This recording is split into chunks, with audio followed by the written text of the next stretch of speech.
Salut la compagnie, Florent Dodd pour Total Sup. Donc on m'a demandé de vous faire une petite présentation de la 11 City Tour. Donc pour ceux qui connaissent pas, c'est une course qui se déroule du côté de nos amis les Hollandais et plus précisément en Friesland. Donc c'est une course de flat, 100% flat. Malheureusement il n'y a pas de courant ni de vent pour vous aider à avancer. Il va falloir compter uniquement sur sa rame et son mental. Voilà. Donc c'est une course de 220 km, c'est la course la plus longue d'Europe. Et l'organisation propose deux formats de course complètement différents sur le même parcours. Premier format, c'est les 220 km en 5 jours, où vous allez avoir entre 20 et 50 km par jour. Et le deuxième format de course, c'est la version non-stop, où là, vous allez réaliser le parcours sans vous arrêter.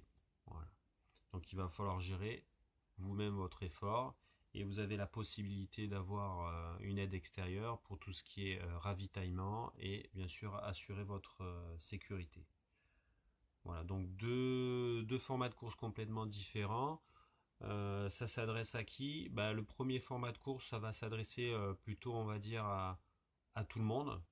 Et, quand je dis tout le monde, c'est vous, c'est moi.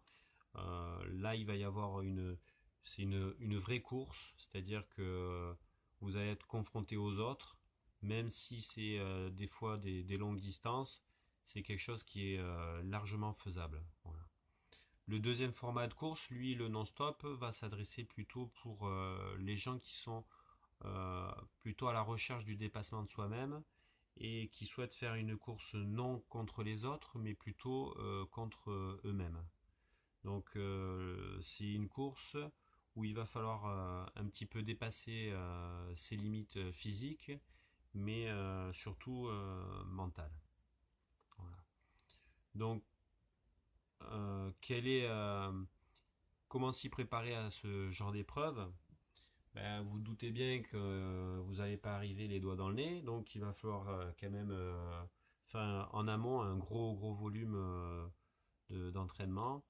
Et ça se traduit par quoi? Ben, par du kilométrage, alterné par pas mal de séances plus intenses pour essayer de varier un petit peu les plaisirs.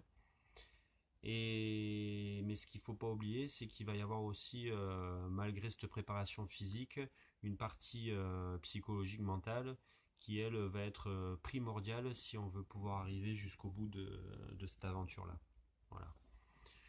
Donc, stratégie de course, ben, vous doutez bien que la stratégie de course, il n'y en a pas beaucoup. Ça va être surtout être capable de gérer sa gestuelle, donc gestuelle, technique de rame, essayer d'être le plus relâché possible durant les 220 km. Il va falloir gérer bien sûr son alimentation, donc vous n'êtes pas obligé de manger que du sauciflard, hein, mais il faut savoir aussi se faire plaisir. Et pensez surtout à bien s'hydrater, parce que ça c'est quand même la clé. Une mauvaise hydratation, vous n'êtes pas sûr d'arriver jusqu'au bout, d'accord? Donc ça c'est la clé. Bien boire. Quoi d'autre? Stratégie de course, gérer l'alimentation, ok. Vous allez me dire, bon, il y a ça, mais à un moment, ben, il va falloir aussi occuper le temps, parce que mine de rien, 220 km c'est long. Donc soit vous faites comme moi, vous ramez machinalement, vous êtes comme un petit poisson rouge dans un aquarium, donc là il n'y a pas de souci, vous n'avez pas besoin de vous raconter des histoires, ça passe tout seul. Sinon, ben, il va falloir être assez imaginatif et assez patient pour admirer un petit peu le paysage dans lequel on évolue, parce que c'est quand même un endroit assez magnifique. On est sur des canaux à perte de vue, et ça, vous le trouvez nulle part ailleurs. Voilà. Donc, vous allez me dire, mais pourquoi faire cette course, hein? Pourquoi faire cette course? Est-ce que je vais trouver des arguments? Ça, je sais pas. En tout cas, ce qui est sûr, c'est que c'est une course, quand vous l'avez faite une fois dans votre vie, eh ben, vous voyez les choses différemment.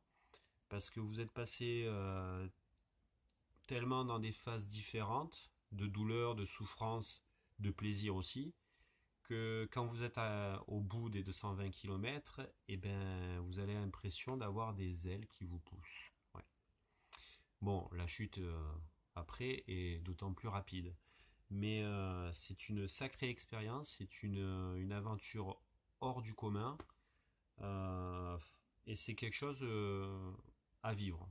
Que vous arriviez ou que vous n'arriviez pas à la fin des 220 km, ce qui est sûr, c'est que c'est une sacrée expérience.